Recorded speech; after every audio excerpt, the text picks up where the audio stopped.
What's up, guys? It's the real main event, the Rogue Soldier, the essential John L. Crossfire. And I'm Mrs. Crossfire. And once again, you guys are tuned into Caught in Conversation. Shakalaka-laka.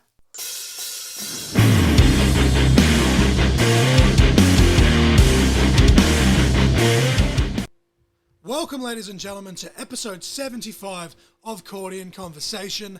As always, I am your host, the essential John L. Crossfire, and I have a great conversation for you today. I was very excited when young Adrian, the owner-promoter of the upcoming promotion Anarchy Pro, reached out to me and was like, hey man, can we do a pod? I was like, fuck yes, absolutely, because there are so many other podcasts in this country that are all fantastic, by the way, that he could have hit up, and I'm sure he'll probably be on them eventually, but to be the first one that, you know, that's out there, it does truly mean a lot to me, and I cannot wait, both as a fan and just as someone else in the business as well, to see what all of these guys are going to do, because they've got a stacked roster, they've got some great minds, they've got a great passion for the business. It's going to be awesome, I tell you that now.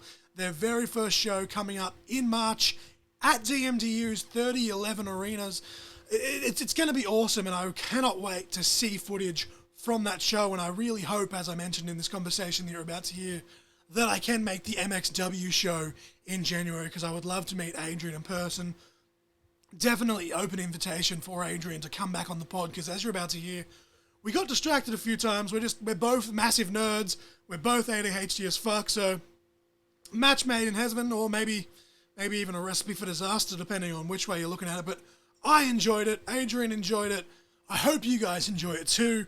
The song of the week this week will be One Crazed Anarchist by Fozzy. I feel the title of that one is pretty self-explanatory, you know, given what this episode is about to be about. That's great English. I'm going to leave that in there anyway.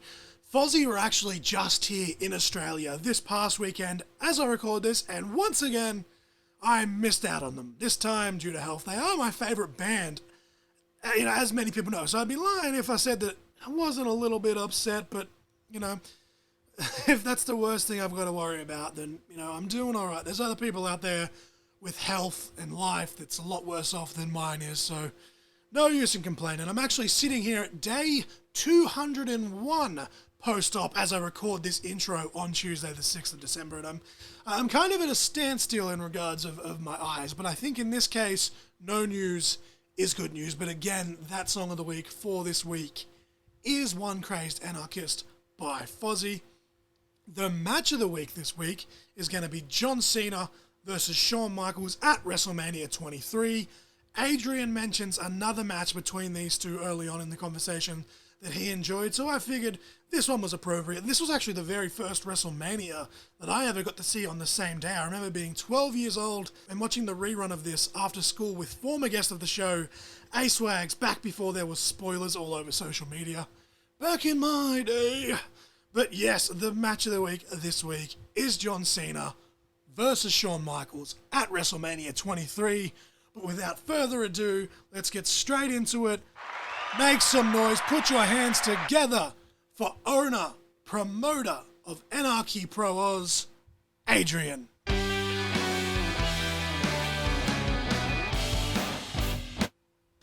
Ladies and gentlemen, I am here with owner/promoter of the new upcoming promotion, Anarchy Pro Wrestling, from Melbourne, Victoria, Australia. It's predominantly an Australian wrestling podcast, but I'll say Australia for those couple of random listeners in India that for some reason keep popping up. I don't know what I've done to get there. I guess my hashtags are working somehow, but like how does this, like, I'm just boggled. The amount of promotions that keep popping up throughout Australia, and then in Melbourne alone the last year or so, I think 4 or 5 that I can think of off the top of my head, but we'll start off nice and simple. It's the question I always use to break the ice for first-time guests.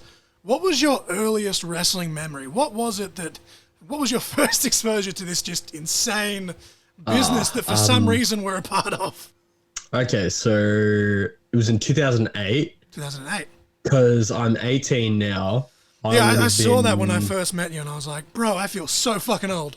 I just turned 28 last month. So it would have been Raw, or I think it was Raw. It was John Cena versus HBK. It was actually a really good match. I'm not gonna lie. They had a fucking classic on that show. That really cultivated my eyes, and ever since then, like nearly 15 years later, I still love it. 2008. So was that when like HBK was like kayfabe working for JBL? That was the year that Ric Flair retired. Retired. Because I remember they had a match and like he almost beat Cena for the title, and JBL was like, "Motherfucker, no, that's my title." And they had like this banger of a match, and then the end just was complete fucking smudge. That was the year that Cena returned from his injury that he had At the 08 surgery Rumble, for. yeah. And yeah, so that was when I Cena think the was feuding JBL for stuff the was the title. year after.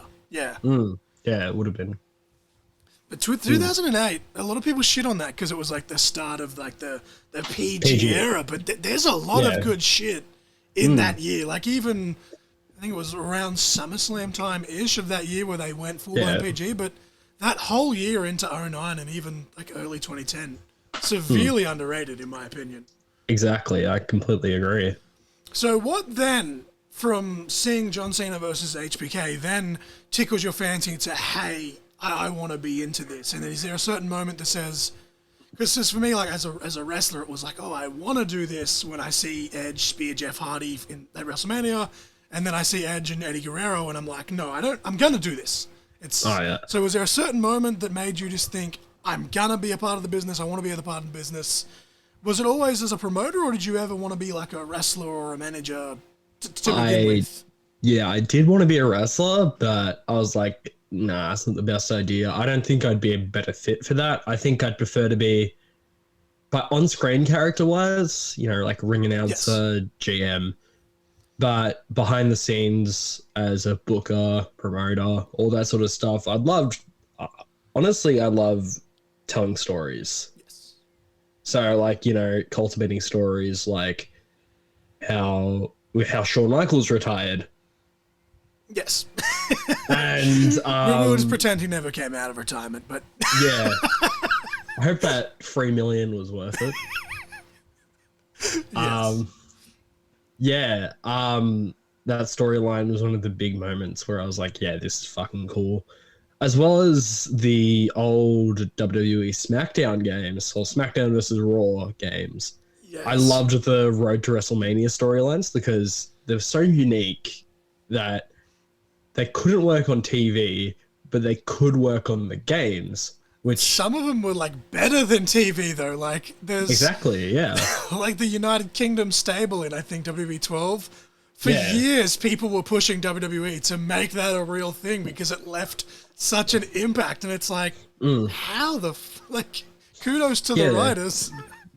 The closest thing we ever got to that was, I think, the League of Nations. Yeah, the League of Nations, which had so much potential, and whatever, I guess. I don't write this shit. Yeah. That was one of my big memories. I loved stuff like, career mode on like some of the games, like NBA, as well as GM mode was so much fun. I just saw like literally 5 minutes before I started recording that, it's all dirt sheets and rumors, but apparently they've taken the feedback that they've gotten from GM mode in the newer game, and they're going to improve on that in WWE 2K23. So that excites me because that was a very big letdown for me from playing the old SmackDown vs. Raw games and then 2K22. Like, it was okay for what it was, but once I played through it and got the achievement, I was like, probably never going to touch this ever again. Yeah, look, fair enough. I remember when I pre-ordered the game, I was like, I'm kind of nervous about this. I hope it isn't complete shit. But then I bought it and then started playing it. I was like, oh, this is actually kind of fun, gameplay-wise, not like the modes-wise. Yes. I'd have to say, it was a big upgrade from 2K20, I'd have to say. The funny thing is, this is completely irrelevant to what we're about to talk about, so I won't get sidetracked too much, but I've been cleaning for a house inspection, and obviously with 2K20, they had like the deluxe edition that had the signatures with Edge, Kurt Angle, and Rey Mysterio. I pre-ordered mine, and I got Edge with mine. My wife really wanted to get another one of them. She pre-ordered hers. She got Edge as well. So now we have 2 Edges. But I literally found the game still sealed yesterday or the day before, and I'm like, I can't even sell this. Oh yeah. Like, no one's gonna want this dumpster fire. Yeah, fair enough. Yeah, it's hard, honestly. Yeah. But this is why people like you get into promoting and stuff like that. And I feel like that's a good like segue. And I put feelers out for a couple of questions, and I had a few people send in that was all basically the exact same question that I already had, which pretty self-explanatory. You know, what got you into promoting and yada yada yada. But Samuel Beaton, who's a fan up in Queensland, he's actually currently writing for PW Down Under now, an upcoming news site, I guess you'd call it on the interwebs. I'm not hip with the friggin' lingo or whatever it's called. It's basically an Aussie dirt sheet for, I hate to use that term, but that's all I can describe it as. But he put it into way better words than I ever could, so I literally just completely stole his question. And he says, who or what inspired Anarchy Pro, and what is your ultimate goal for the company as a whole? Oh, yeah, that's a good question. Like, okay, so good point to just get in and start promoting all the fun stuff that you've got coming up. all right, so basically, before I was booking Anarchy and it was a thing, I did a little like video game wrestling promotion called Brutal Wrestling, and it like, you know, on the 2K games and such. That went for over 5 years. God, that's a solid effort. And yeah, back in, I think it was last December, we had our 100th show, which is a banger of a show. It's on YouTube still. Yeah, and then how like Anarchy started. So originally I didn't really have that much of a confidence to start a promotion. I knew I wanted to start one, but I was like, oh, I'll do this like when I'm way older. And I'm just like, yeah, definitely when I'm way older, because, you know, no one's going to want to, you know, work for an 18-year-old promoter. I have notebooks upon notebooks of just fantasy shit that I've written just because why not? I've got title designs, I've got fucking logos, I've got everything. Probably never going to have the money to do it, but it's just something to pass the time. So when I look at you as an 18-year-old and you're actually doing it, and your first show, without even announcing matches, it is already stacked just talent-wise. I take my, I'm not wearing a hat right now, but the imaginary cap is off to you, because thank you. At 18 years old, dude, it's fucking astounding. So just tell me how this all... Okay.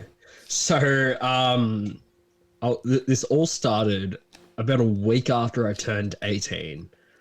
A wrestler by the name, well, he's a Queensland / currently a Sydney wrestler. He wrestles down in Sydney these days. By the name of Zuzu, the Muscle Clown. Shout out to Zuzu. I was actually meant to interview him right now as we're talking, hence why that's the reason I pushed our interview forward, was because I had to reschedule with him. But there you go.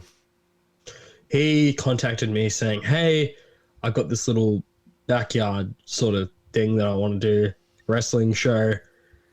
How keen would you be to want to help out with like the media side of things, like commentary, ring announcing, video editing? Because I did most of the video editing and graphics design for Anarchy. I made the logo, I made, you know, all that shit, like the posters, which I've got like about 1,000 of these flyers. I do love the poster, by the way. It's very simple, very effective.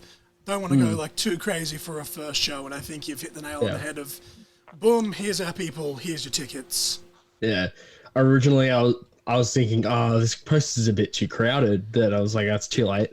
The way you've done it with the lighting, though, it kind of, you know, it balances out. Like, I'm currently making posters for ICW in Canberra. I've made the last handful of posters, and I first started, they looked shit, and I'm like, well, they looked better than they were, with all due respect, but the most recent one I did, even my wife was like, you have one eye currently, like, that's fucking amazing. So I'm keen for, you know, my eyes to completely heal and actually see what the first poster looks like when I've got not 20/20 vision, but better vision, I guess. Oh, yeah.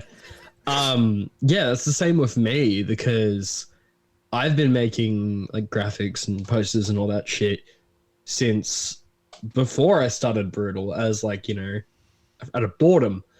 I've got a USB thumb drive somewhere of a bunch I used to do in high school. In art class, every time you had to do, because my year was the first year they got the laptops in year 9, because I'm old. And in art, like, you'd have to do like all the Photoshop things. Every Photoshop thing I did somehow ended up being some sort of wrestling collage. The first thing I used to make match graphics and posters and all that shit was actually Google Slides. I mean, if it works, it works. It looked god awful. And then I moved to like Paint, and then I moved to like my old editing software that technically in a bit of a way is a graphics design software in a way, but they looked bloody awful.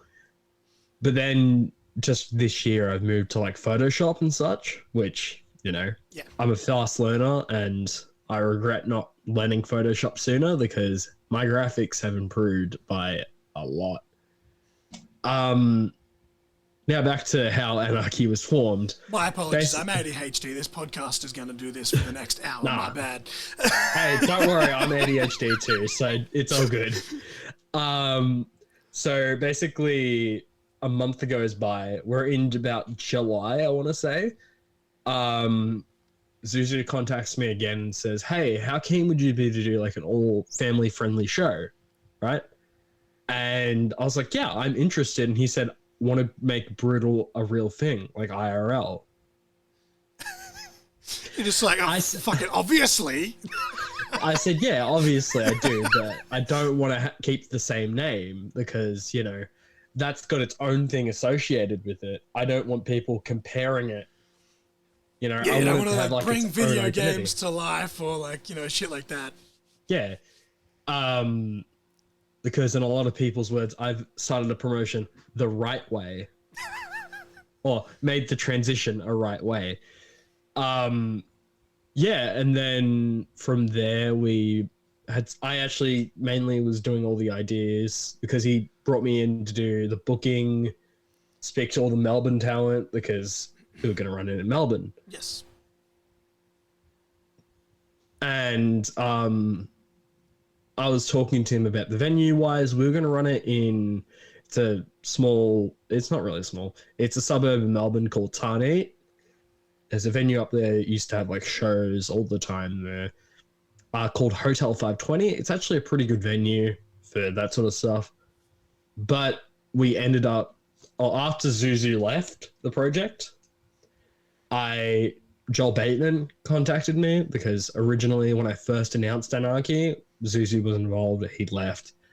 Then Joel contacts me and says, "Hey, I got this, the 3011 arena, keep it in your back pocket if you want to ever run there." I can't wait to get into that part of the conversation, but continue.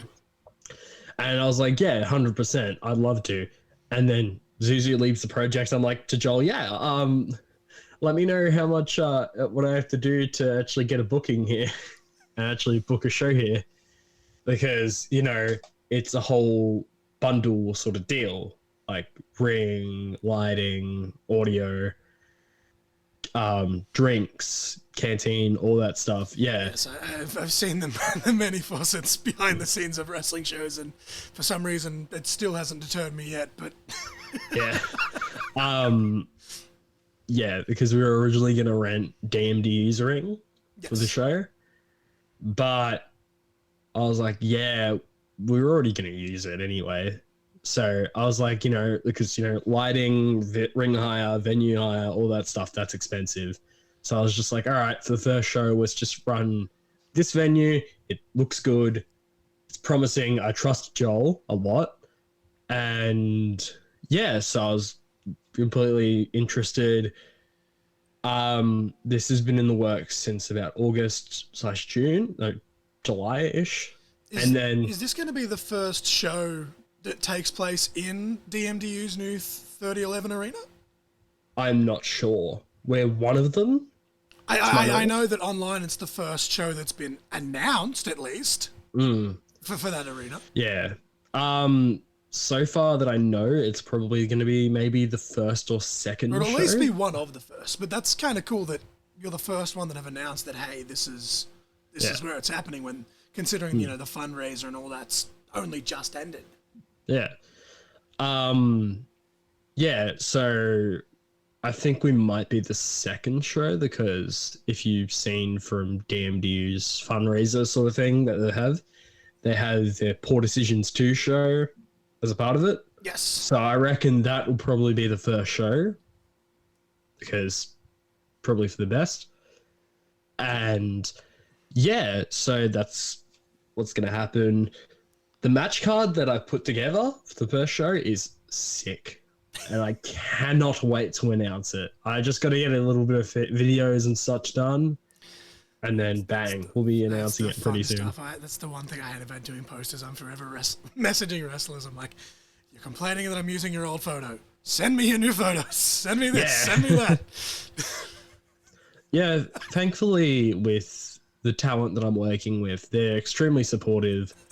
And my fears were kind of, you know, as I've said earlier, who'd want to work with an 18-year-old promoter? Surprisingly, a lot of people were on the first day of Anarchy reached out to me and said, hey, I'd love to work at your company.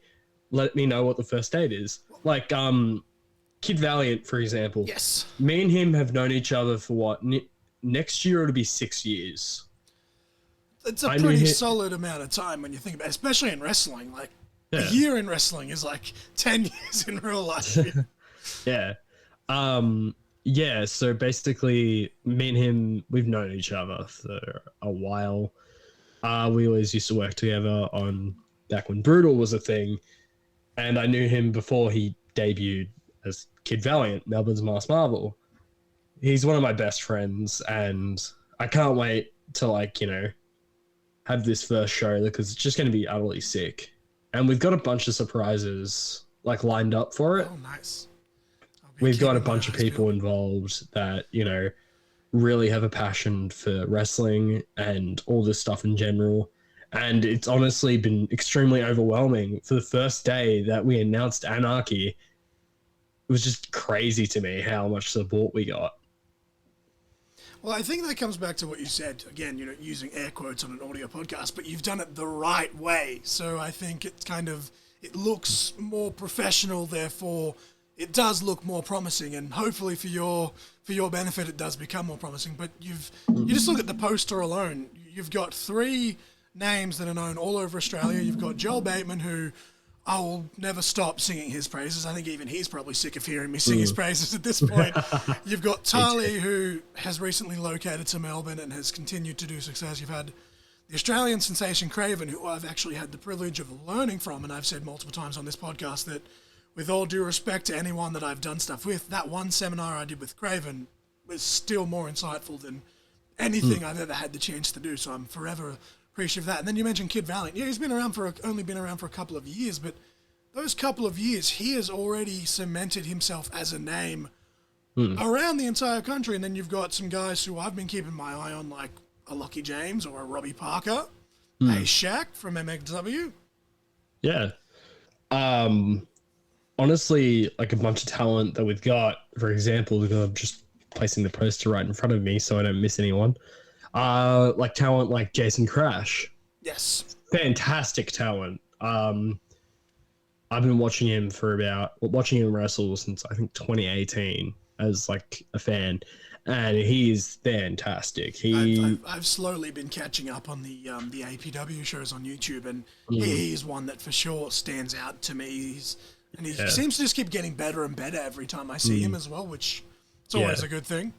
One show of APWs I recommend is their Pandemonium show. It had Sam Guevara on it. Yes. It's the one where he won the title, isn't it? Yeah, for him v Zayn. That's a great show. Most of the matches are fantastic. There's just a few that aren't, but, you know, like genuinely great guy, great show. I'm actually going to his wrestling school, the APW Academy, on, I think, Saturday, I believe. Oh, nice, nice. For the first time. And yeah, I'm genuinely excited to be there, learn some stuff and everything. Yeah. if you mind, maybe I think I might give the audience a little tease. Well, this doesn't drop until Sunday, so if you've got anything that will come out before then feel free. I won't leak anything, but if you want to drop some podcast exclusives, I'm all for that. All right. Because I'm impatient, and how about this? The first match announcement for WLR on Friday, March 3rd is none other than the horror whore, Tali, will take on the smash hit, Joel Bateman. Okay. I see you. Yep. I'll send you the match graphic for you to use or something. That match is going to be sick. Fuck yes. Yeah.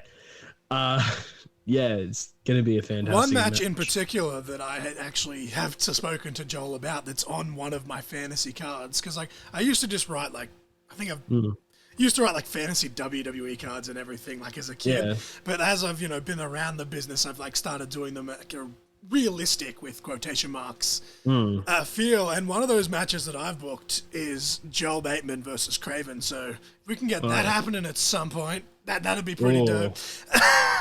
I'd love to see that as well. Joel versus Tali, I could see that. Fuck yeah. That's actually happened before. Actually, this year, to be fair. But that was at one of Joel's Mad Earth shows. So Yes, the No Ring shows.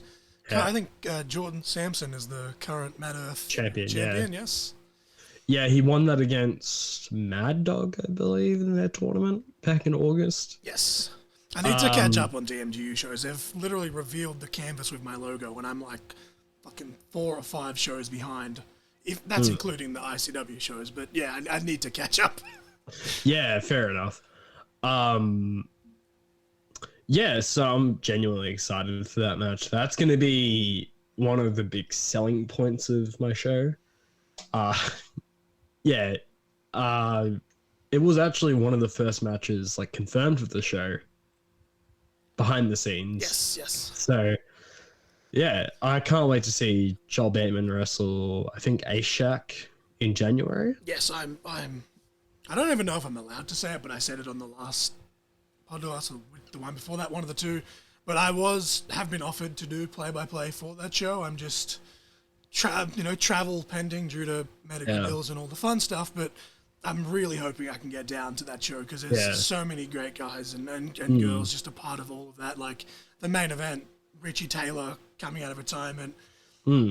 After I was at his retirement in February. It's I even said to my wife, I reckon he'd come back. I didn't think he'd come back this soon, but Richard Taylor versus Charlie Rose, she's had a bit of time off as well, so that's a pretty great comeback for her. I'm keen for that. But I do love, completely, side note as well, but I love that all you guys find a way to kind of inter-promote and work together. I wish more promotions that were in similar areas would do the same thing, because it proves to be nothing but a benefit for everyone involved, because there's no hurt feelings and the fans win. The fans win.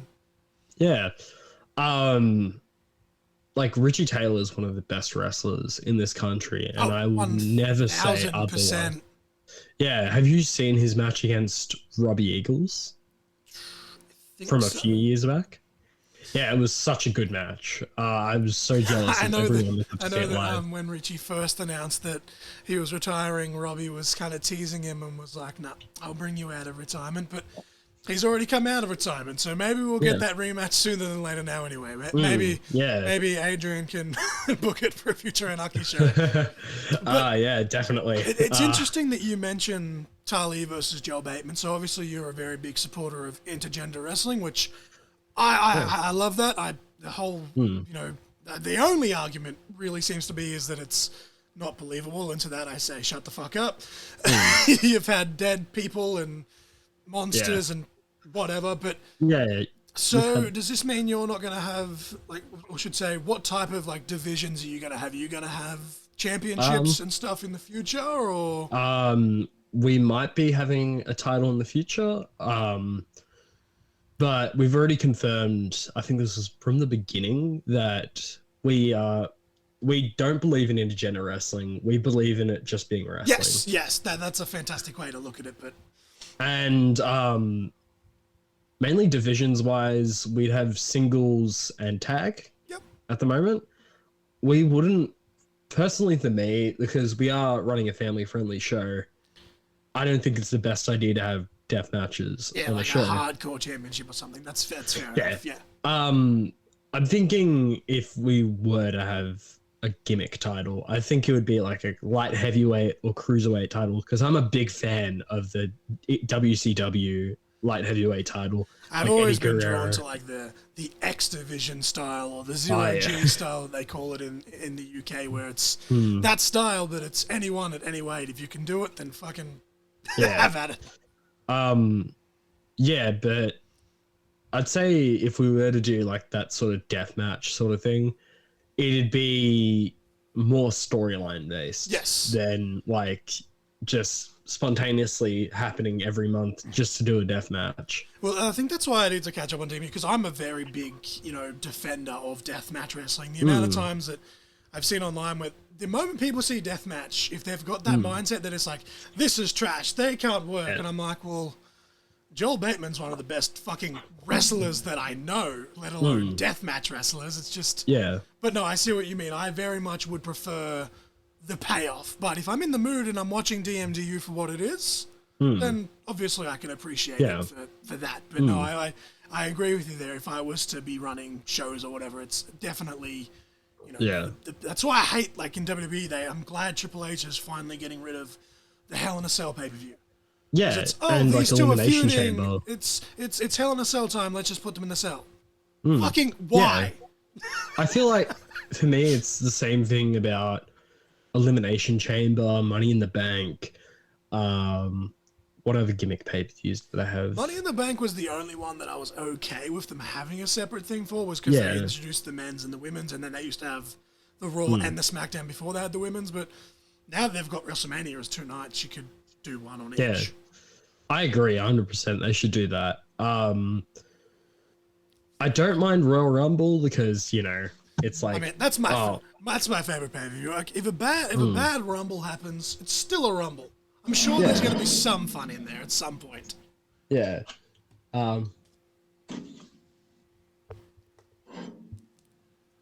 Yeah, 100%.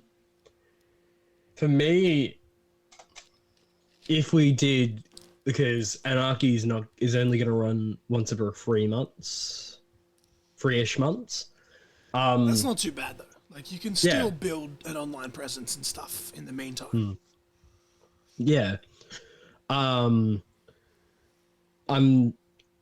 excited for what we can do, because we got a few things confirmed so far for if the first show does really well, and like, okay, this can actually work and such. We have stuff planned, at least, for if it works out and such, because this is truly just my passion project. And, I'd love to run it as much as I can. Yes. But unfortunately, these at least 4 shows a year is like my limit wise. With the roster that you've got as well, trying to get everyone like together on one night when they're not booked here and booked there, I feel like it's probably a smarter thing to do. We've recently cut our shows back from doing like once a month to doing, I think we're doing 6 a year all up. So it's not too bad, but I get that. I get that. Because I'd love to. I'm excited for what we can do as Anarchy, because what we've got coming is very promising. Because I've gone through multiple drafts of what we can do, and talked to a bunch of people saying possibly doing this, possibly doing that. It's a lot of work, but I love the workload. It's a lot of fun. And it's something I love. So, not a lot of people get to do that. Like something they love. Absolutely. In terms of footage and stuff, will your shows be streamed or will they be available on YouTube or something to that nature after the fact? We are working on a streaming service at the moment. Okay. Possibly Fight, possibly IWTV. Most likely we'll probably be leaning to IWTV because, We've got it's the easier to get connections there on. with Joel as well, so Yeah. uh, yeah, so I'm probably going to see if I can do that.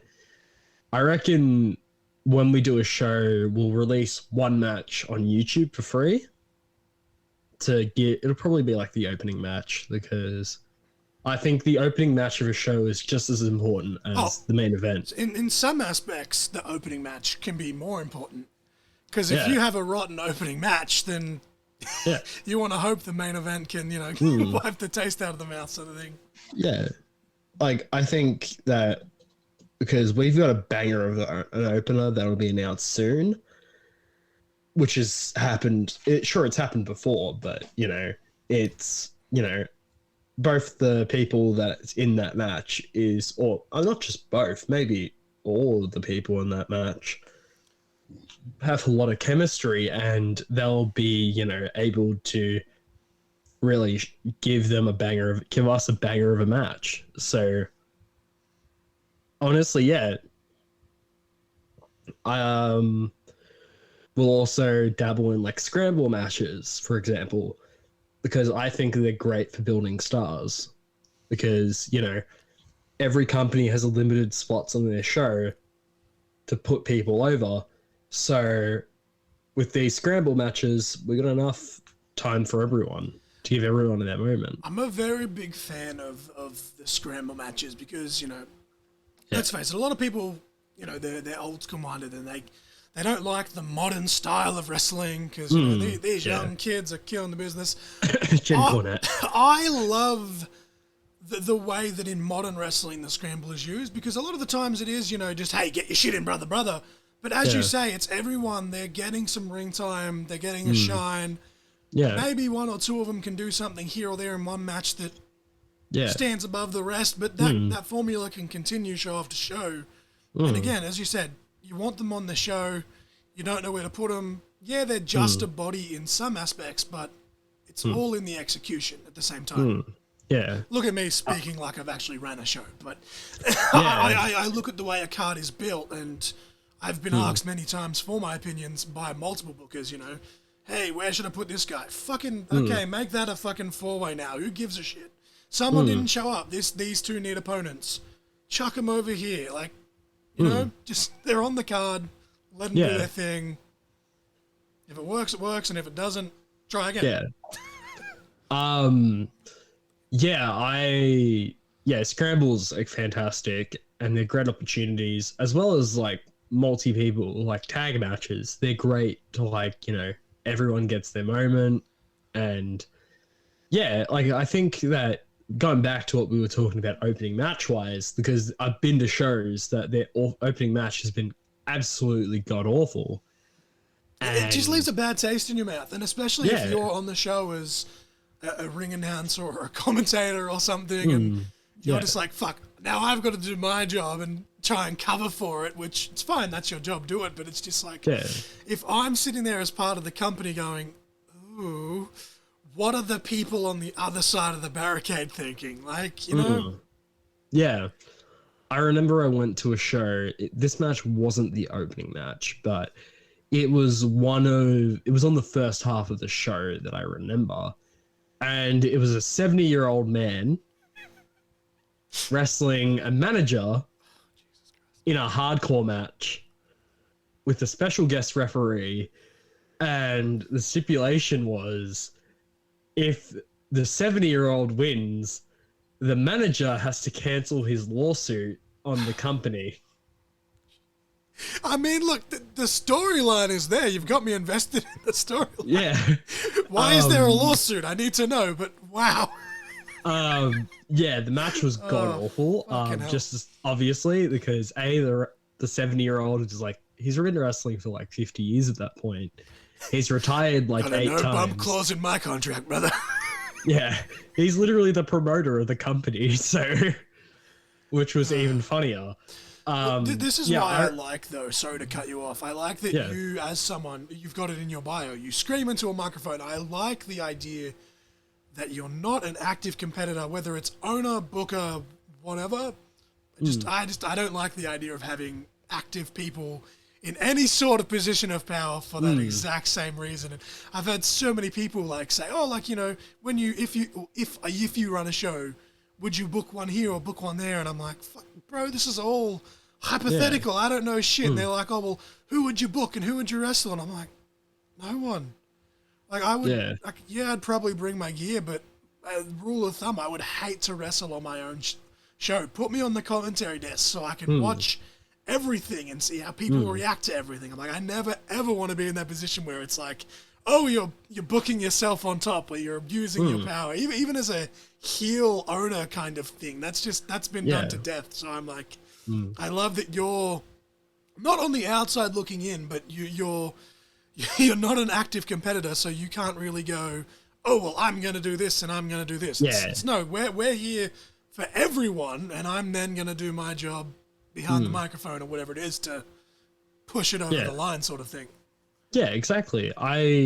One of the things that I've always wanted to do as a promoter is, you know, not get in the way of the actual talent on the show and, you know, like take a moment away from them, because that's going to honestly suck, because there's been a lot of promoters in this country that have done exactly that on their shows, booked themselves against the big names, booked themselves for the title and won belts.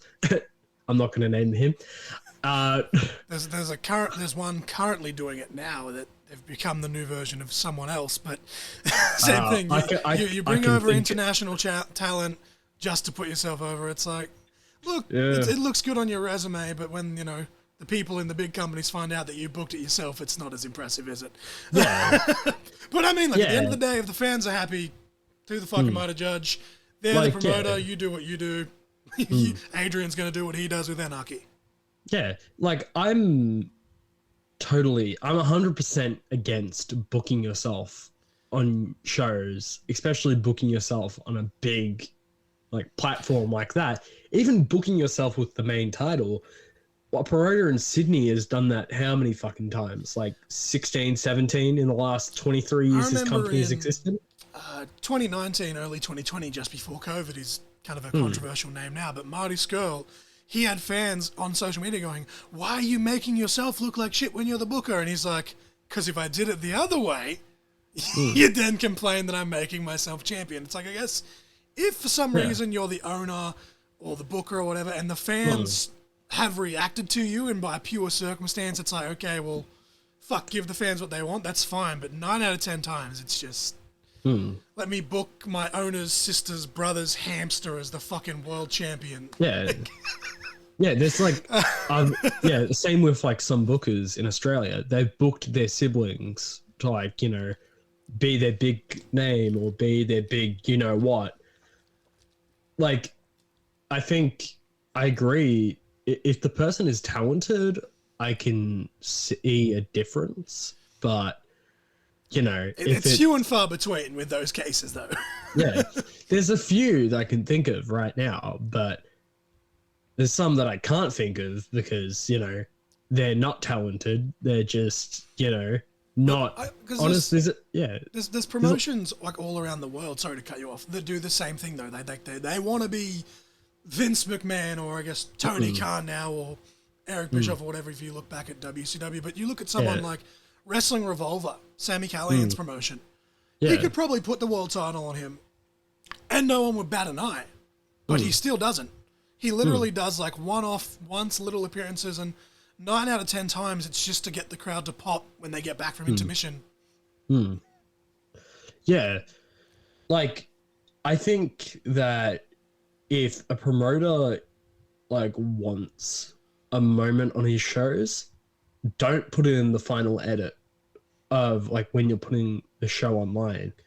If it's like a big, you know, storyline sort of thing, maybe. But if it's like, you know, like an after show sort of thing, you know, when like all the baby faces like super kick the heels, like a super kick party sort of thing. Yeah, well, the most recent World Series tour is a great example of that, because the owner had a spot on the Sydney show. But within the context, it was a one-off spot, and it made a lot of sense, because like the heels were bullying the owner, and then the baby faces come out and they take the heels out, and they're like, well, hey, do you want a shot? So it's like, okay, one little spot, pop the fans onto the next thing. Yeah, because I think that promoter is a former wrestler, I think. Because I'm pretty sure he used to wrestle in the 90s, I think. I did not know that. All I know is that he owns a furniture company and he's like loaded, so he runs wrestling promotions. Yeah. But, I I mean, they're fantastic shows. I've had to miss out on the last one, and I'm going to miss out on the next one as well because of health and funds. But fantastic promoter. But that's what I mean, though. He's ran how many shows, and he's had that one spot. Yeah. Whereas so many promoters that are getting 10 people somehow still running shows are doing spots every single show. Yeah. Yeah, there's some good promoters that book themselves over against talent, and there's some that just aren't really that good, in my opinion. That, don't make sense to book themselves against, the bigger talent. I'm not going to name the promoter because... Well, again, I didn't bring that up to go on a rant. I apologize, but I was trying to just put you over that. I like that you even said when you first started, I originally wanted to train to be a wrestler, but it didn't seem like a good idea. Within the confines of your promotion, you could be like, well, I'm having this match and I ain't taking a single match, taking a single bump. You could do that, but you haven't, so I give you kudos. And if you ever do that, I just hope that it makes sense within the context of a story. Yeah, I give Adrian Monera, me and him have the same first name, I give him so much respect because he's been running since 2006, 2007. I think the first show was actually 2005, but they did like 3 or 4 years of shows, took that break until 2017. And that's what I mean, like the amount of handful of shows that he's ran, he's done like that one spot, and I did a review of that whole weekend on the pod, and I even put him over that. I was like, I give him credit there where it didn't, wasn't my cup of tea per se, but I didn't hate it, and I'm not going to sit there and be like, da-da-da-da, you don't know what you're doing, because clearly he does. I remember, I think from that World Series Wrestling tour, I was training a gal, I remember this crowd member kept calling him Ricochet, and he was like, you want me to be like Ricochet? And then he just starts doing all of Ricochet's moveset. That was so funny. I loved that. Like, the same with like Matt Cardona. I loved how he did that promo of saying, ever since I was a little boy, I've wanted to be the WSW champion, which was just a hilarious spot. It's all tongue-in-cheek. It's like R-Truth coming out and saying that John Cena is his childhood hero. Is it ridiculous? Absolutely. Does it work? Absolutely. Yeah. Like, when you stop to think about it, because, it breaks the illusion, because R-Truth is actually older than Cena. The amount of people that I've seen get mad about that online, what people don't get mad online, but so many people, I've got a friend that gets mad every time, and I'm just like, bro, wrestling doesn't have to be this serious. I love wrestling. It's like, it consumes me. My wife is probably sick of hearing about it, but she knew what she was getting to when she married me. It's like, it's just, it is what it is, man. Like, it's an art. Like, I've got friends that don't like deathmatch. That's cool. You don't have to like it, but... Yes, exactly. The same thing with Ospreay. You don't like super heavyweight wrestling because all they do is punch each other and... Okay. It's an art, right? Yeah. It's an art form, exactly what Will Ospreay has always said. And not only Will Ospreay, but a bunch of other people have said this. It's an art form. There's so many different type of things that you can enjoy. And same with movies. So many different genres. Dude, I can sit here and be like, I can name 2, 3, 4 things that I didn't like in Spider-Man: No Way Home. It's still the greatest fucking Spider-Man movie that I've ever seen, and I just use that as an example because Spider-Man's my favorite superhero, but they did that one thing. No, but look at what they did as a whole, right? It brought a bunch of Spider-Man fans together. I went opening night to see that film. I didn't love the film, but I loved the experience of seeing the film because it brought so many people happiness seeing, spoiler alert, Tobey Maguire and Andrew Garfield.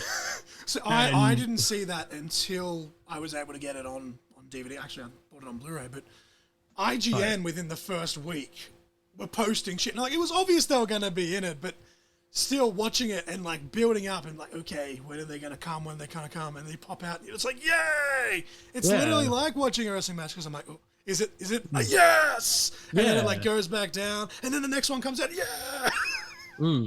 Yeah, I've always loved like seeing that. That's one of the things that a lot of people have, really hated on Marvel movies for, is making people in a way conditioned in a way to like, start talking and being loud and stuff during movies.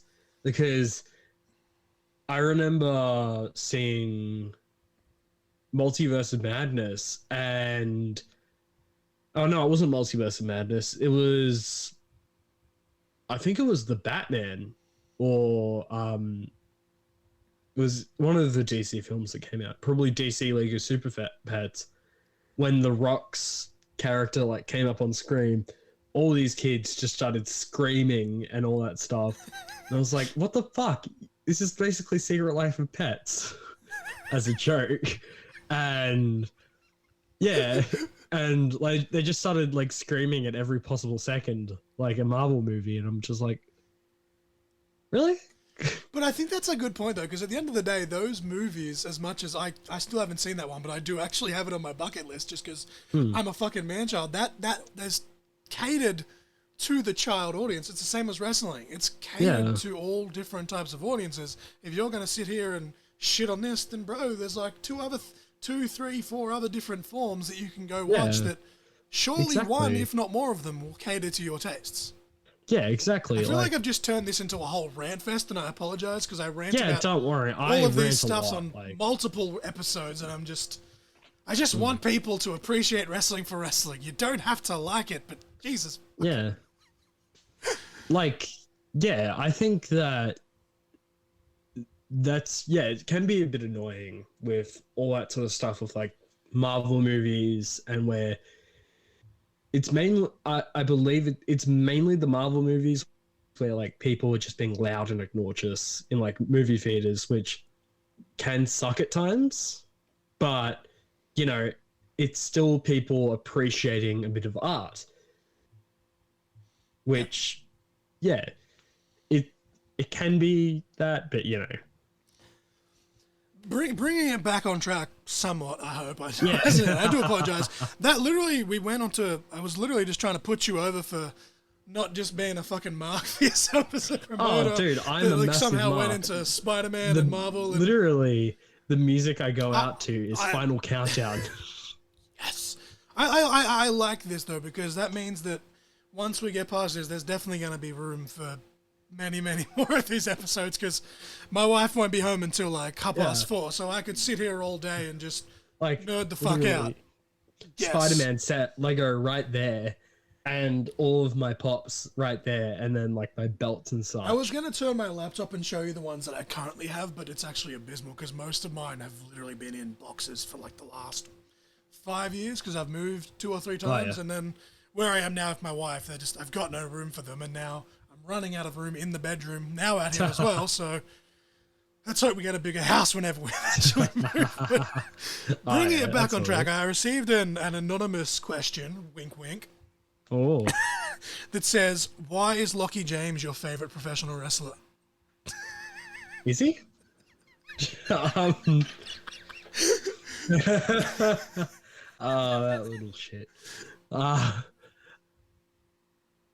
He's one of my best friends. That's what I'll say. He's I wouldn't say my favorite wrestler. I'll just say he's one of my best friends, and he carries me in Fortnite with like Will Walker and Kid Valiant. Yeah, but it's great. They're some of my best friends that I've met through wrestling, and just so much fun and all that sort of stuff. Yeah. Yeah, pretty much all I have for that. Yeah, I was going through the questions this morning while I was putting my notes together, and I was like, all right, I'll chuck that one. I was like, you fucking smartass. Yeah, I know he is. But bringing it back to wrestling as we kind of start to unwind, and then we'll get into the proper plugs of all the fun stuff that Anarchy are about to do. If you were a wrestler, who would be your ultimate dream opponent, and what would be your ultimate dream stipulation? Okay, it'd be Kid Valiant, because one of my closest friends. It'd be Kid Valiant, Will Walker, Charlie Rose, any of those guys. I'd love to wrestle them. This is where we have one of those scramble matches, and because you don't want to bump, you can just hide on the outside while they kill each other and pick up the scraps. Yeah, pretty much. I'll book him to just do like a freeway double down. Books himself to win via roll up. Does nothing else the whole match.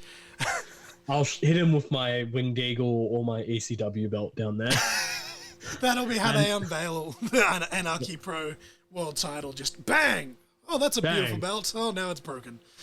and I'm the champion. But yeah, I'd love to maybe a TLC match or something.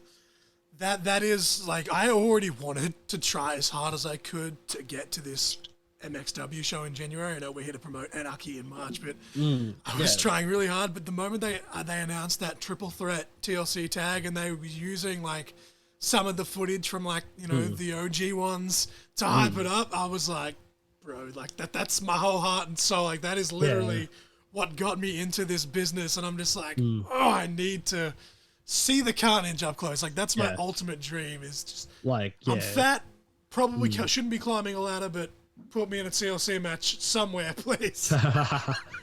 I can't wait to do commentary for that match. That's going to be so much fun.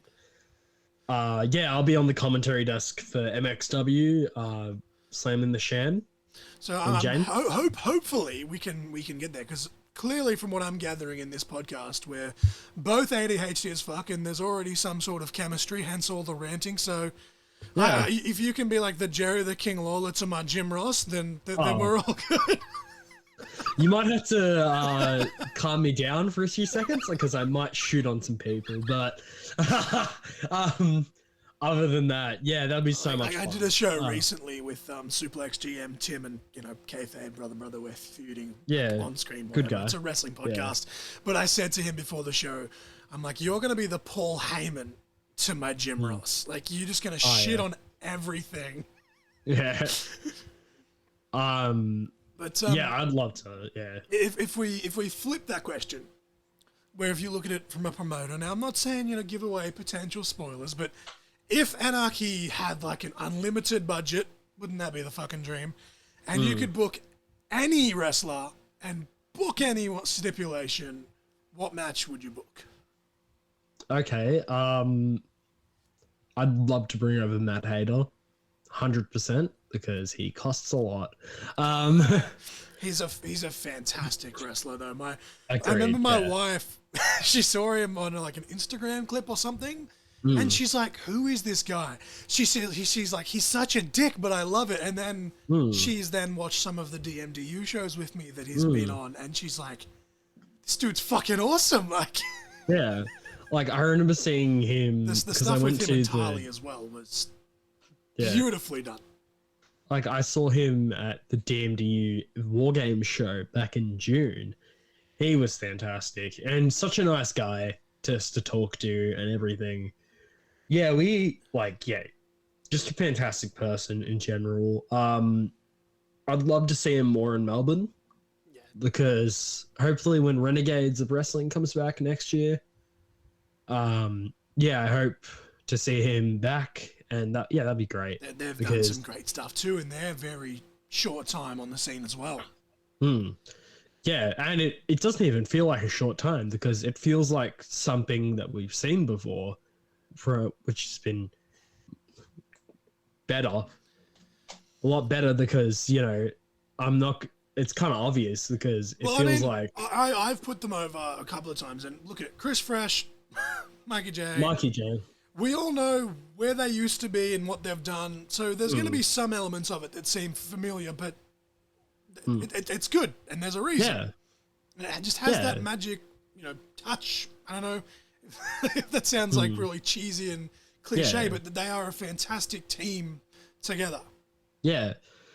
Like, I remember back in the day when they used to be a part of Name Redactive Company. Yes. Like, that company is still great. They still have great talent, but it feels very different to what it once did. And I only know a handful of people in Melbourne personally. And it's mainly guys that are in DMDU and now with you guys and MXW. But even just from the outside looking in, you can tell the difference and feel and stuff like that. So it's really cool to see Renegades just go, fuck it, we're going to do this our way. And so far it's worked. Yeah. I can't wait to see what they do with their possible interstate shows next year. Yes, I know. I've listened to a lot of conversations with those guys on the Turnbuckle and stuff like that. And Chris Fresh has said many times that he wants to try and start taking it to, other states and rural areas, and living in a rural area of New South Wales. I'm like, fucking yes, please. Wrestling my way. Nothing ever comes here. Yeah, it's going to be one of the challenges I know they're facing is trying to find a venue that isn't occupied by promotion currently. Like Max Watts and Factory Theatre, that's PWA. What other Sydney companies are there? FWA in Jewel Country Club, I think it's called, or something. 5-Doc-ish. I'm finding myself having the same issue now because it's no secret. My hometown, I'm originally from Goulburn in New South Wales. Oh, yeah. Every time, we've had a handful of wrestling promotions there in the last year or two. And it's awesome seeing wrestling be there, but everyone's going to the same venue now, which is awesome for them. But I'm like, every time I see a new company go there, I'm like, all it's going to take is for one really bad fucking show, and they're just going to say, no more wrestling. Because it's happened to many of companies, not just in Australia, but you hear the stories everywhere of every indie company. Oh, someone else ran and they did this, so now we're not allowed to do it. Yeah, like one venue that I'd love to run at, it's actually in like 5 minutes from my house. Company used to run there. A few companies have run there, and they've been genuinely great. The venue can fit I think 600 people in it. Oh, nice. Well, seated wise, and standing, it's a massive venue.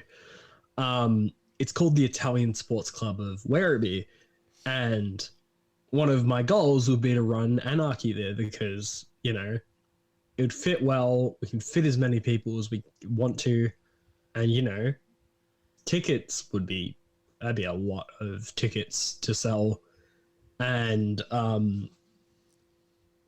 there's actually a massive market for wrestling there because those shows used to always sell out. Not sell out seating wise, they didn't always get 600 people per month. They got I think 300 for Aussie wrestling though. I think if you can crack 100 to 150, that's usually a successful night. So to go 200-300 plus, that's yeah, exactly. There's companies that sell out, I think MCW, I think they sold out 400 for their last show. I remember there was a PCW show where they had 1,000 people, and it's that is insane for Australian professional wrestling. Who would have ever thought that? Yeah, I remember at a PCW show, this was before COVID, the year before COVID, they had a stadium show and it was 2,000 people in there, which was insane. I think that's the one I was thinking of. Sorry, 2,000. I thought it was only 1,000. Jesus Christ. Yeah, 2,000 fans. So the year after, that was the week before COVID hit. Oh no, that's the week before we had all the lockdowns and such. Yep. I think they drew about 1,000 at that show. I like that you say, they only drew 1,000 to that show. Yeah, shockingly. Oh my God, they're going out of business, brother. No, I know what you mean, yeah. Yeah. It's, where we are with ICW in Canberra, we're a small company. We're not going to try and sugarcoat that. We do about 80 to 100 people, which is, that's good. It's a lot more than it used to be, but one of our main venues, we use the factory bit of it. There is actually a gym attached to that, But someone by the name of Colt Cabana decided to play musical chairs at an event that he was doing, completely unrelated to us, and he broke a bunch of their chairs, so we're not allowed to use the gym for professional wrestling. That's amazing. Like, Colt Cabana, I love him to bits. He's just Someone, amazing. when I went to the House of Hardcore tour in 2007, brought that up to him. They were just a fan, but they've come to some of our shows. And they were like, oh, did you know that this is a thing? And I was like, shit, I didn't even know that that was the reason. And then I got back and I asked people, I'm like, is this why they don't let us use the gym? And they're like, yes. We have the factory, the theater setting with like the tiered seating on the one side. Yeah. I was like, wow. I remember there was a venue in Melbourne. APW have used it. Same as a company that used to be in Melbourne called OCW, which is now known as BCW, Battle Championship Wrestling. Yes. I went to their Lucha Underground tour in 2019 in Sydney. Yeah. So they had a venue. It looked amazing. It looks like something that, you know, like old FCW would use for like their tapings Yes. and that sort of stuff. Yeah, it was actually a high school, to be fair. Yeah, a lot of people would love to use it, but a shame it's like an hour and a half away from a lot of people, and no one really wants to use it because it's not the cheapest venue to run. That's why I'm looking forward to, though, circling back. I think that's actually a good segue into what the 3011 Arena is going to look like, because knowing the kind of look in general that DMDU are going to go for, it's going to almost have like, in some ways it might have that warehouse feel, but I feel like aesthetically it's going to kind of make it in a way. Like, I've seen some stuff about the arena, maybe a bit more than some people have, but what I've heard and what I've seen is going to look, what it's going to kind of look like. I'm genuinely hyped because the obvious nod to the ECW arena is what gets me hyped, because even now, like, yeah, they've renovated over the years and they've painted over stuff, but even the stuff that they've still got on the walls, just seeing people take photos, and MLW have actually run a few shows over in America, it just looks amazing. So if they can make this 3011 arena look even half that good, I'm all for it. yeah. I remember JXT wrestled in the ECW arena. Yes, he did. That's famous. Yeah. That's one of his things as a heel. I've wrestled in Impact and GCW, and I wrestled in the ECW arena. The funny It's thing about fucking that brilliant. ECW show, Absolutely brilliant. funny thing about that ECW arena show, that was an Impact show as well. I remember he did a vlog about it, and it was kind of funny how I love JXT's new gimmick, because literally when Anarchy got announced, the first thing he messaged me was, I'll actually get it up because it's so in character to JXT. JXT because is, like, you know, not to break too much kayfabe, but it's a wrestling podcast. I've only had the privilege of meeting him in person once, and luckily it was outside of like the fan stuff. I was helping set up for DMDU roll on and stuff, and he come over and he goes, "Hey man, I'm Josh." Da, da, da, da, da. We only spoke for about 2 minutes, but like you could see that he was kind of morphing into JXT as we were having the conversation, because it was before showtime sort of thing, and it was just hilarious because it was like, yeah man, da, da, da, da. And then I'm just like watching him walk around the arena, and like you could see the cockiness kind of coming out more and more as he's getting himself pumped up, and I was just like, this dude's a fucking carny, but in like all the right ways. I love JXT. I'm a very big fan of him, and I love the weighing in at X amount of Instagram followers. It'll be interesting, like seeing it constantly go up, and the big shock will be if for whatever reason it went down, and seeing his reaction to that, like, what? I lost 100 followers? Like, I remember when he this was before JXT was like the big name he is these days. This was about 2015, my first indie show. JXT, he came out with this like big like frame, like the Instagram like frame sort of thing. yes. And it had like his @ on it, and then he wrestled a guy that a lot of people might know as might know nowadays as Carl Fletcher. Yes. Back when he was Instagram. and literally, Fuck, that's a name I haven't heard for years. Holy shit! Shout out for Instagram. Wow. Right before the match, before the match was about to start, JXT went on the mic and said, "I will not start this match until Instagram follows me on Instagram." Beautiful.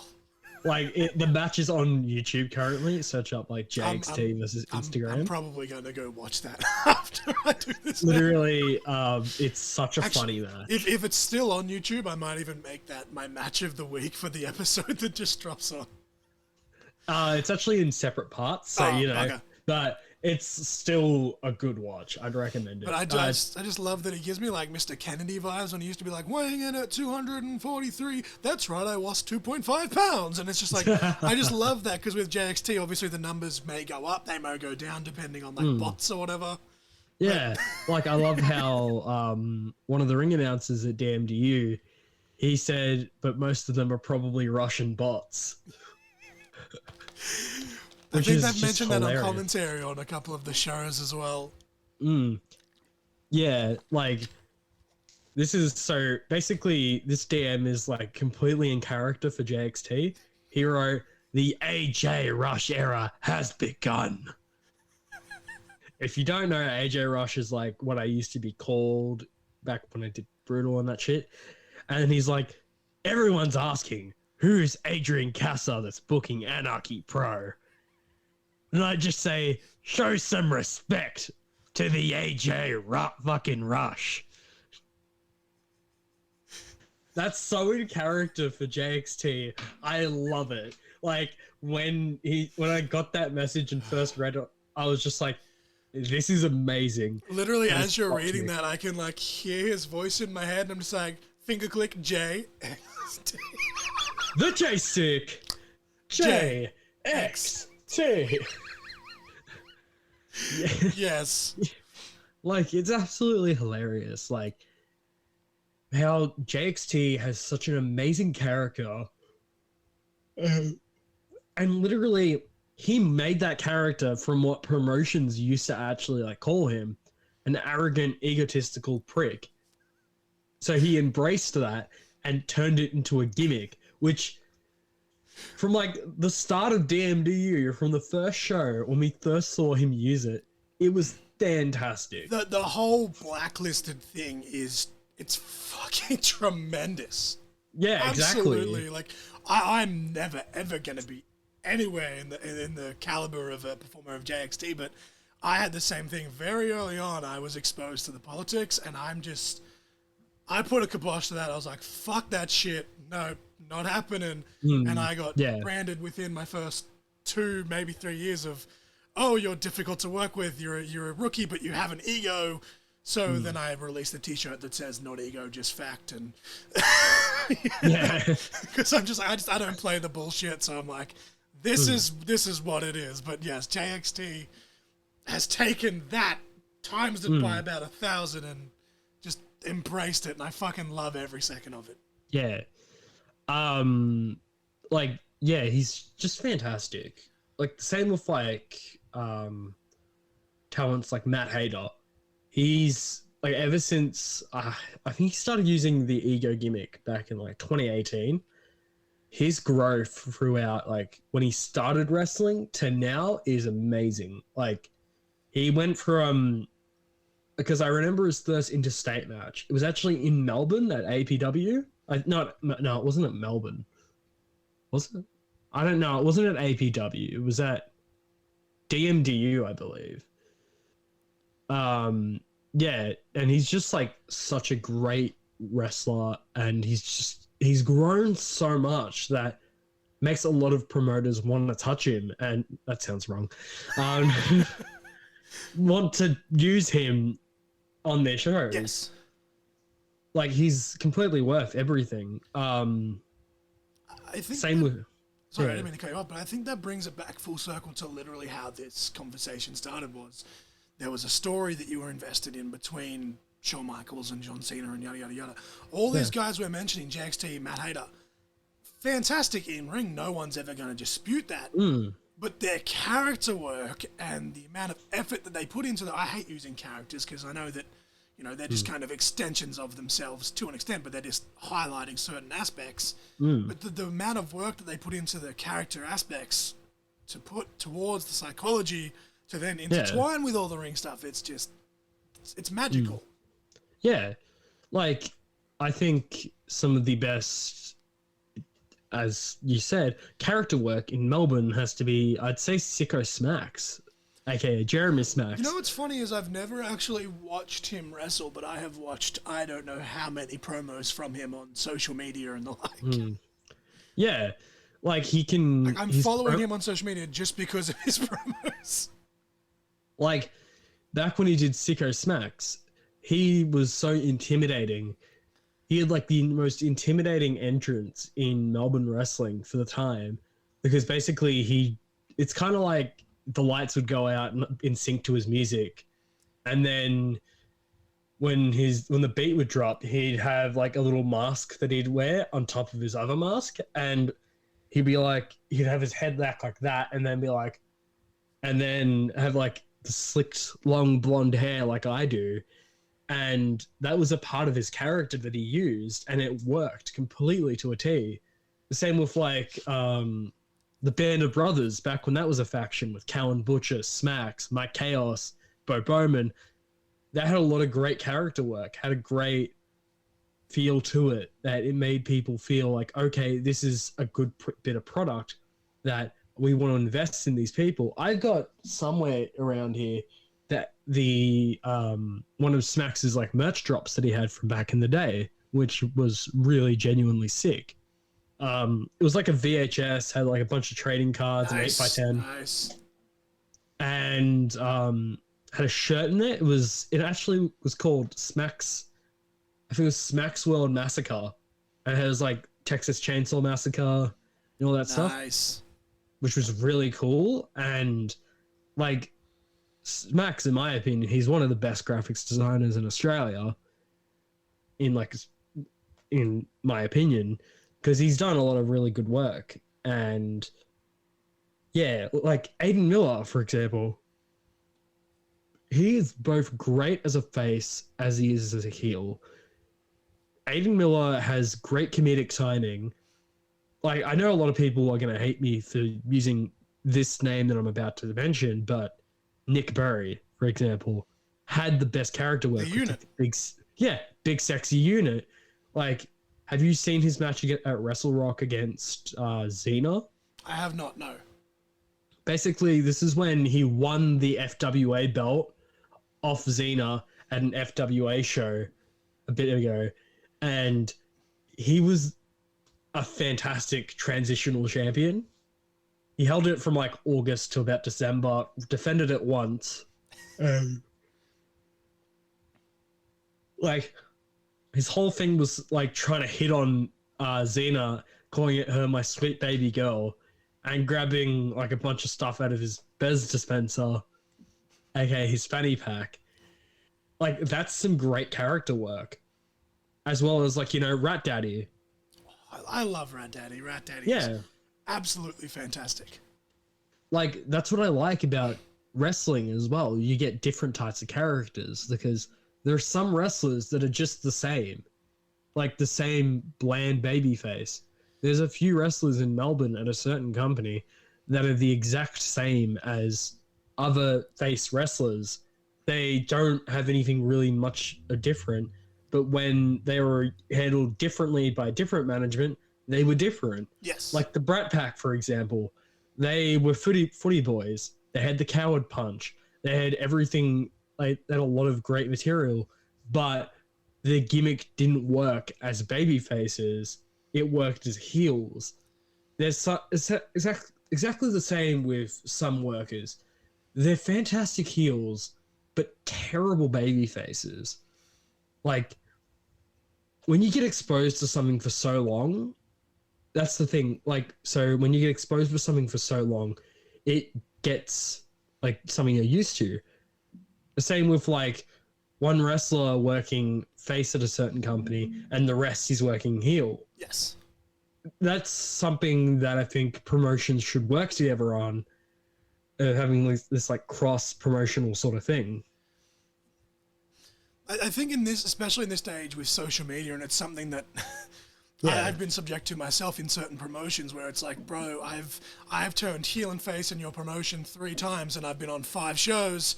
I'm meant to be a babyface here or a heel there. And it's like, people are looking at social media like, for example, I think, look at a guy like Robbie Eagles, right? For him to go into Newcastle and be a heel, it makes sense because it's like a territorial sort of thing. If that's the case, then hey, so be it, right? But as a general thing, you need some sort of continuity, because this is the whole reason that I have a separate page for the podcast, my personal page, and then Crossfire, and I'm either talking shit or I'm hyping shit up. Now that I'm just an announcer, a commentator, whatever, I can kind of be a bit more lenient. But as a performer, it's like, oh, if I'm, oh, you filthy bogan, this, blah, blah, blah. And then the next post is, oh, I can't wait to be back in this town. It's like, it just doesn't make sense because the people are seeing all of it. Yeah, like, I'd love to work heel as, a promoter, but I don't think it'd work, like, right now, or you need some building up to. Like, Look, if like 3-4 years down the line, something happens that it can make sense, then 100% do it. But it's just like the amount of people that just go, bang, here's this. It's like, no, like this is a brand. I'm not a marketing expert or a business expert, but I'd like to think when it comes to wrestling, I have some sort of semblance of what I'm talking about. I've had a semi-decent success rate of stuff that I've done myself. So it's just like, make it make sense.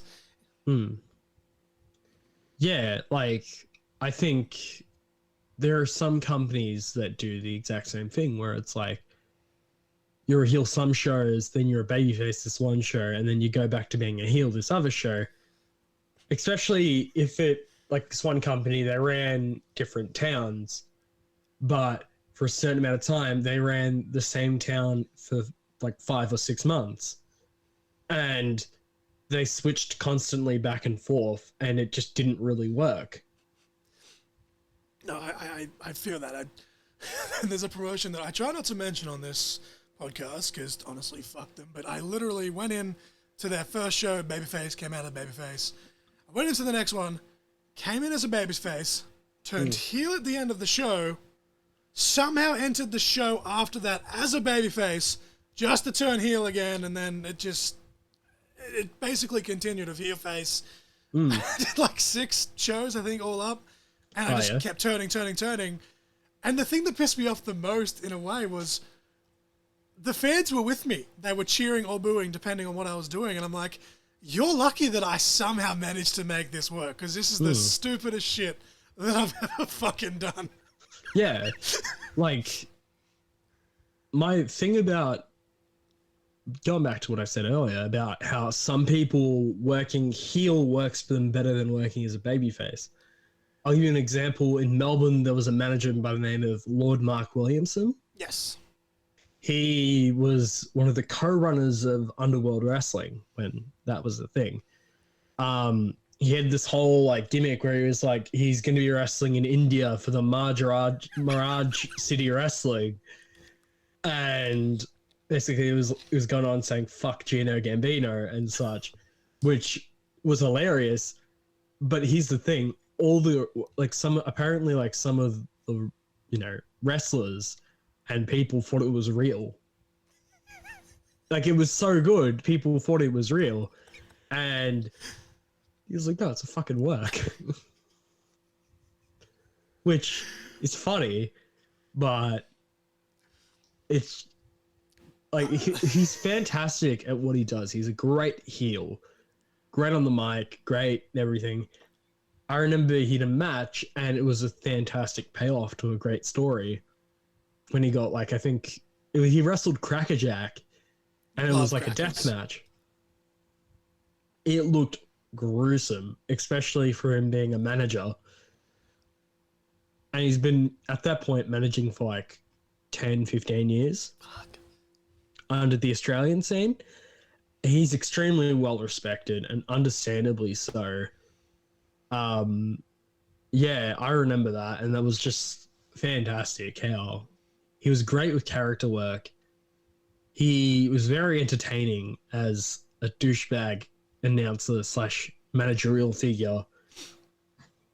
Like, seriously, if I could go back in time, I'd gladly watch, like, relive some of those moments of him being an utter asshole, which he was very fantastic at. He managed people like Sid Parker, Erica Reed, Iron Mike Peterson, Pitbull, that guy. Yeah, but there are some really good people that are good with character work and all that sort of stuff. And there's some people that aren't, which, not everyone's going to be good at everything. Some people are great wrestlers and not good with character work. Some people use character work to make up for the fact that they're shit wrestlers. John Crossfire. I always say I'm a decent wrestler. I'm a fucking great worker. Again, that sounds really egotistical, but like, it's like hide your strengths. Fuck no, hide your weaknesses and exert your strengths. I guess. Yeah, 100%. Embellish your strengths. That's the word I'm looking for. Yeah. I apologize for making you choke on your food there. Yeah. Hey, look, if you can't make fun of yourself, you're doing something wrong. Yeah, exactly. Like, as I've always said, if you're in a group of mates and the mates don't make fun of you, they're not your mates. Like, I've got a great group of mates. Kid Valiant, Lockie James, Robbie Parker, all that, Will Walker, Charlie Rose. Fantastic group of people. They really know how to make me laugh. And we all take the piss out of each other.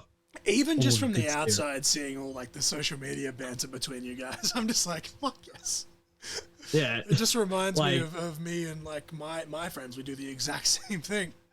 Yeah.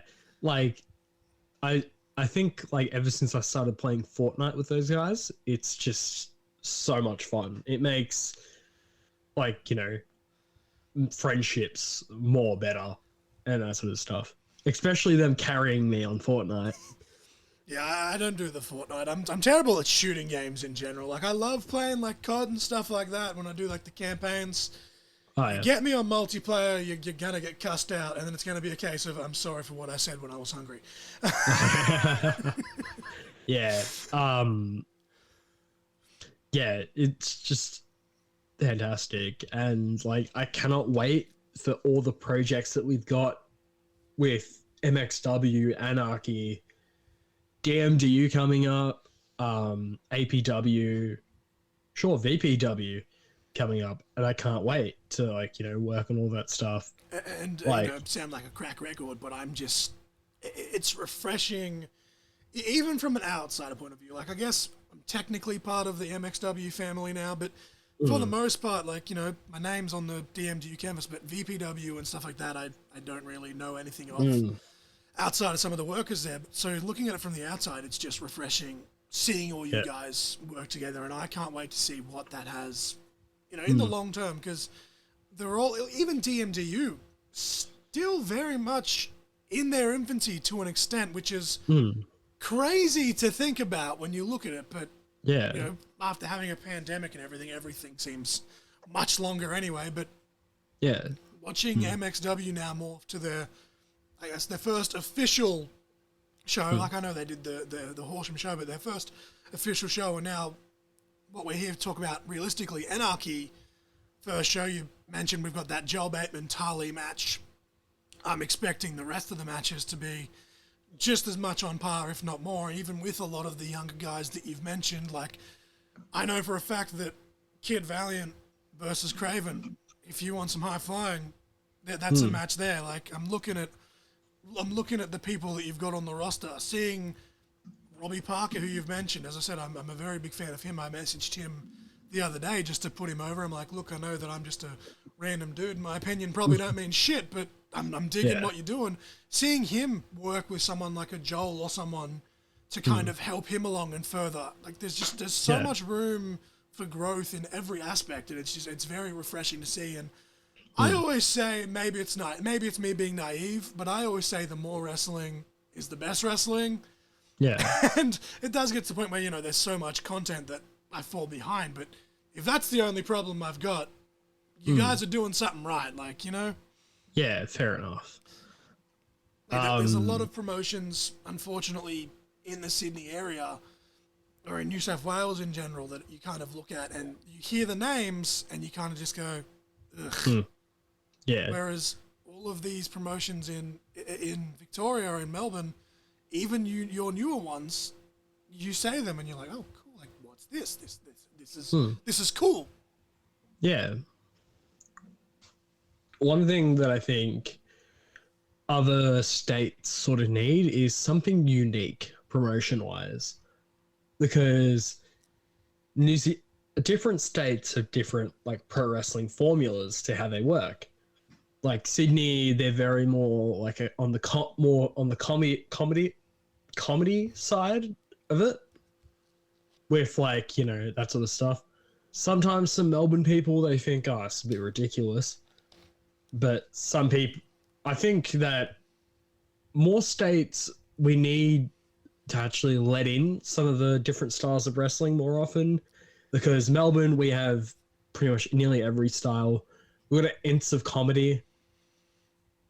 I think that even on an actual DMDU show, they've done a good job of showing variety. You've got the heavyweights, you've got the tags, you've got the scrambles, and then obviously you've got the deathmatch. And there's a good mixture of everything in there. And just looking at your roster alone, there is a very broad, range. And luckily you've got some performers that can fit into different, for someone like Will Walker that you've mentioned, very young, up and coming, but he's proven his worth for sure in deathmatch, which came out of fucking nowhere to begin with. And on top of that, I know a lot of wrestlers hate hearing this because they take it as an insult, but he's a hell of a hand, and he's only very young in his career, so he's only going to keep growing and growing and growing until he really finds his niche, so to speak.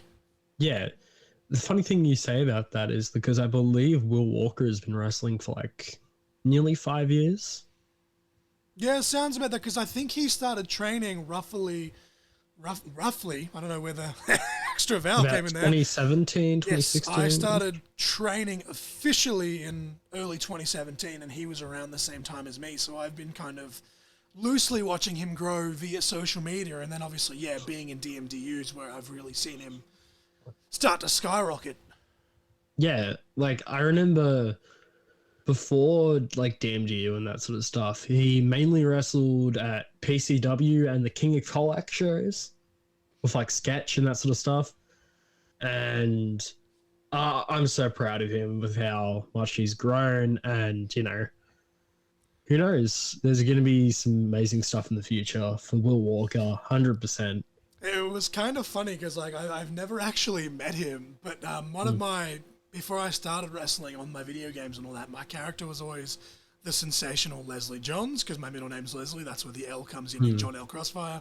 Could mean different things in kayfabe, but I saw this kid by the name of the sensational Will Walker, and I was like, who the fuck's this guy think he is? Obviously tongue in cheek, and everyone's like, oh, you're going to have to change your name. And I'm like, bro, I've only just become John Crossfire. I'm like, if he becomes sensational before me, then so be it. I'm like, he's in a different fucking state. It doesn't matter. But I'm just laughing because that character might now actually works better as a manager or announcer. But I'm slowly, morphing into getting rid of what this is now and evolving. But it's just funny that was my first introduction to Will Walker, was someone sent me I don't know if it was his Facebook page or his Instagram page, but they were like, hey, this guy. And I was like, motherfucker.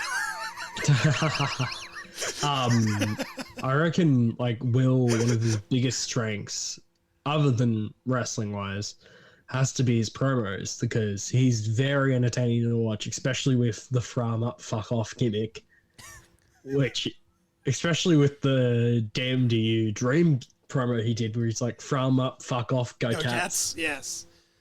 Yeah. I do like, though, and again, and it's not even just that he's playing a character. He was literally being himself, where like he had like the Fortnite stuff and he intertwined that. And I love that because you look at the other people that are in DMDU, especially like that's who the promos are aimed at the time. Like you got big burly men like Mad Dog and Joel Bateman, who's this proven guy, and then Callan Butcher, who still very new to the deathmatch scene in his own right, but he's a big fucking imposing dude. And then you got Will Walker just being a little nerd, like, yeah, I'm playing Fortnite, but I'm still gonna fuck you up. Now back to more dubs, like fucking brilliant. It was so subtle, but it was just that little bit of comedic aspect, but it worked so naturally because it was just him. Yeah. He's like, yeah, I'm going to play my video games, and I'm going to fucking slash you up, and then I'm just going to go back to playing my video games because that's what I do.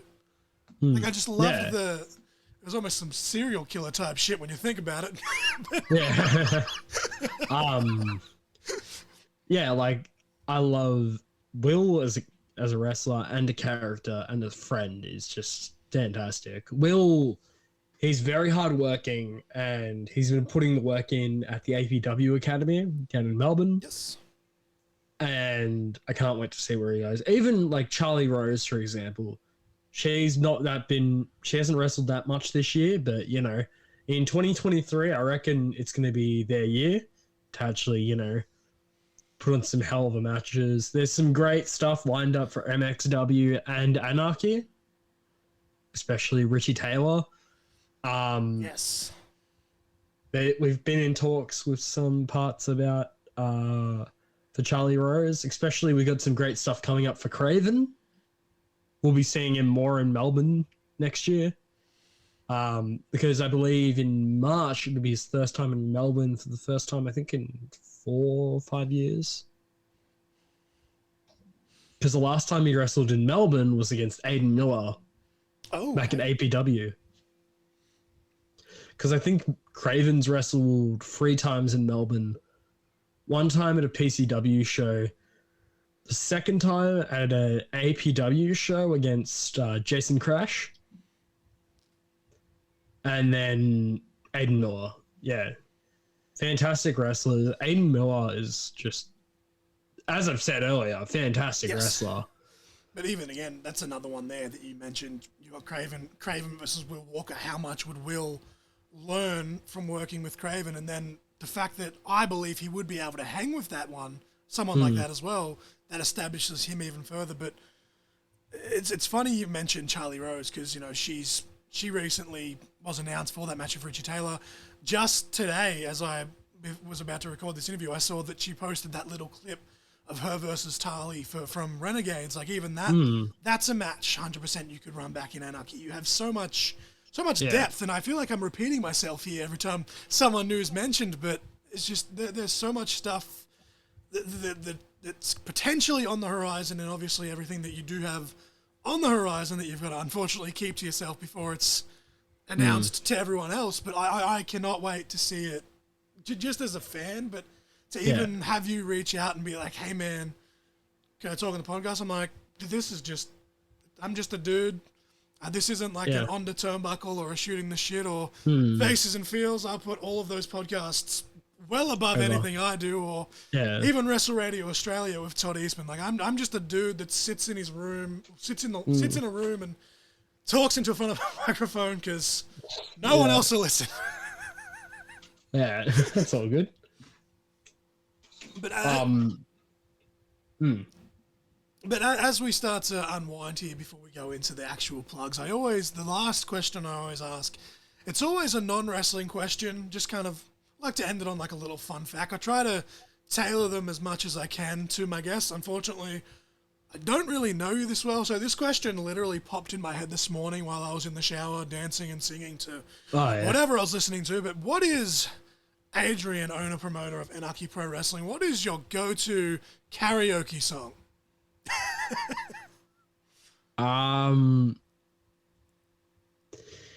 Either Party in the USA by Miley Cyrus. Fuck yes. Or Sweet Caroline by Neil Diamond. Yes. Or Best of Both Worlds by Miley Cyrus as well. So why not those 3? 100%. You know what? I bop along to all of those while sober. So On a drunken karaoke night, watch out. Exactly, same. Yeah. But as we roll down here, we'll go into the plugs and stuff. Anarchy Pro presents When Legends Rise. Tell me all about it. When's this happening? What matches you can announce so far? Obviously, you've dropped the Tali and Joel Bateman, all the socials, all the fun stuff. The floor is yours to talk about whatever you want to talk about for the next minute, 5 minutes, 10 minutes. Okay, sure. Yeah, you do you, man. You can find Anarchy Pro on social media, Facebook, Instagram, YouTube, and Twitter at Anarchy Pro Oz in all caps. You can find tickets for Anarchy Pro obviously on our social medias, on our link tree. Our front row is about 20% sold out. We've obviously have announced Tali versus Joel Bateman, which is going to be a fantastic match for the first time ever in a wrestling ring. Other than that, you go follow MXW on social media. I forgot all the ats. At MXW_PW on all of them, I think. I'll try and remember to link all of them. I'll link the actual Facebook event page to Anarchy Pro along with MXW, which I've been doing since they announced their show. But if you want to follow me, I'm on Instagram I'm on Instagram and Twitter at Adrian J Casa. Keep up to date with my nonsense, my hobbies, collecting pop vinyls and Lego. That reminds me, I've actually got a Squirtle Nanobox figure. I've had it sitting here for like 2 weeks now, and I still haven't built it. There we go. There's the pop collection. Fuck yeah. And then we got Lego down there. I got a 1989 Batmobile somewhere there. Nice. In Lego form. So you can catch us all on there. You can catch me on there. I might do Twitch streams occasionally. I forgot the at. It's pretty much the same as my social medias. Ooh, it's under my mouth. You can catch us all on there. Follow Kid Valiant because he's a mad cunt. Follow everyone that we've talked about on this podcast if you can find them on social media. Especially Kid Valiant. We need a Kid Valiant to get as many social media followers as possible. Hoping to get him on at some point. We just every time I go to do it, something comes up, but it's fine. He's gonna slap me in the face after he sees this.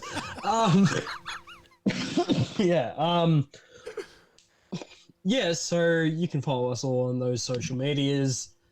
Follow MXW, follow APW, follow Deathmatch Down Under, follow Gemstone, why not? Follow everyone that's involved with Anarchy. Please, if you're in Melbourne in March, please buy tickets. We'll also be handing these out and hanging them out up soon. I've got about 1,000 of them. The fun begins. That's not even all of them. That's pretty much all the plugs that I need to do. I have no doubt that once we have like future, I'm gonna say MXW, future Anarchy Pro shows, that I'll have you back on at some point. And judging by this, that like we've talked for about an hour and a half, just a little bit over an hour and a half, just half of it's just us ranting about nerdy shit thrown in. So I have no doubt that we'll have you back on. But I really do hope that I can make it to the MXW show in January. That's why I was thinking MXW. My ADHD was making me think like 2 sentences ahead. But I hope I can make it to that show and I can actually meet you in person because, as I said, I just appreciate you reaching out to me because there's so many more podcasts that probably could have got you more numbers or views or whatever. Yeah. But hey, I like the sound of my own voice, so don't worry. Yeah, my wife tells me that I like the sound of my own voice. I actually don't. I fucking hate listening back to these and clipping the intros and outros and everything together. But look, if you get at least 1 ticket sale from this podcast, then I've done my job. Yep, hopefully. But I appreciate your time, man. I really do. Yeah, it's all good. I'd love to do it again. Well, ladies and gentlemen, that was Adrian from Anarchy Pro. I'll link all of the socials and the Facebook event page. And again, like, you're most likely listening to this on some sort of mobile device anyway, so scroll through Instagram as we're talking and follow like all the people we're talking about as well. But Yeah. thank you very much for coming on, mate. As I said, no doubt I'll have you on again. I'll probably still message you on social media and shit anyway, but enjoy what's left of your day. I cannot wait to see the rest of these matches get announced for Anarchy Pro presents When Legends Rise. See you later, mate. See you later.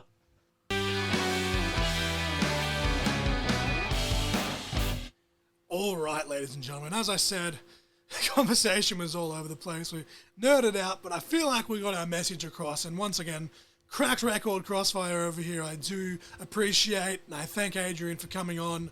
No doubt we will have another one and just shoot the shit. It, went for an hour and a half. It did about an hour and 40 really, but did not feel that long at all. But make sure you guys check all the links in the description of this episode.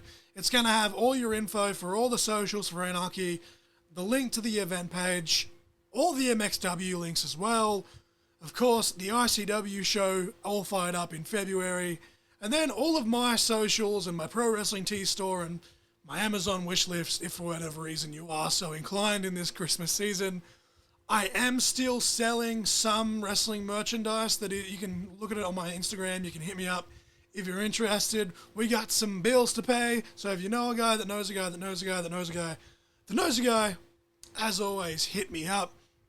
But the song of the week this week was One Crazed Anarchist by Fozzy. The match of the week was John Cena versus Shawn Michaels at WrestleMania 23. I'm not going to waste your time anymore. You've heard my voice long enough. I am the essential John L. Crossfire. And you wonderful person listening to this, you were just caught in conversation.